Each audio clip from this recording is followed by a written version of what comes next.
biblical Job is one of the most, interesting characters in any type of, myth or religious beliefs, because he goes through a very public and elite level of trauma.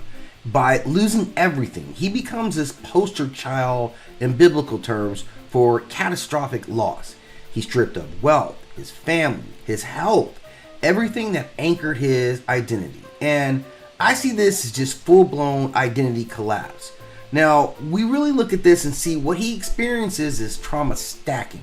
He isn't just losing one thing, but he's experiencing multiple life-shattering blows in very rapid succession.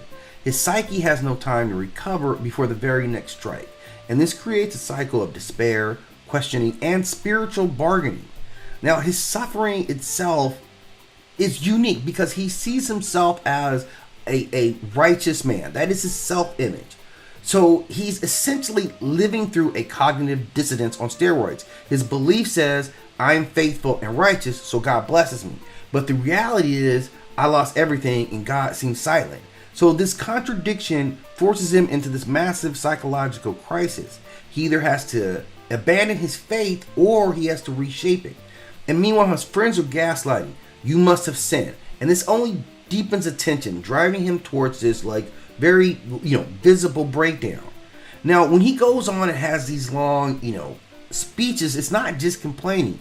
This is the blueprint for therapy. He's voicing his despair, his anger, his confusion, and he's engaging in a form of cathartic release.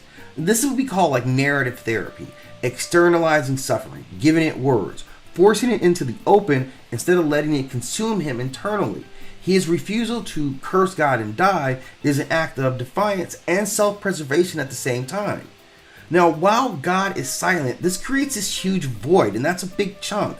Silence in the face of suffering can feel devastating, and it mirrors what trauma survivors describe as being abandoned. Now, his endurance during this silence can be seen as a test of his true ego strength. How much suffering can a person endure without completely fracturing? Now, he represents to me just this wounded innocence, the one who suffers not because of guilt, but because suffering is part of the human condition. It's gonna happen. His ordeal mirrors the shadow side of faith. What happens when the divine decree doesn't fit our own moral expectations? His final encounter with God, where God answers with the whirlwind instead of actual explanations, this is the ultimate psychological confrontation with something that is both unknown and unknowable. It really in that moment shows this huge cosmic order that humans in our world are we're at the whim of. These things happen. They're chaos. These things are gonna happen. And this is kind of also telling us that this is even beyond your ability to understand it.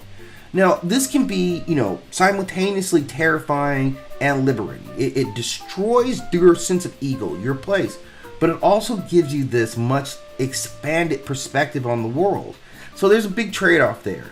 Now, in most of us, we sit and look at this guy. If we saw what happened, this is obviously some PTSD going on, in spades.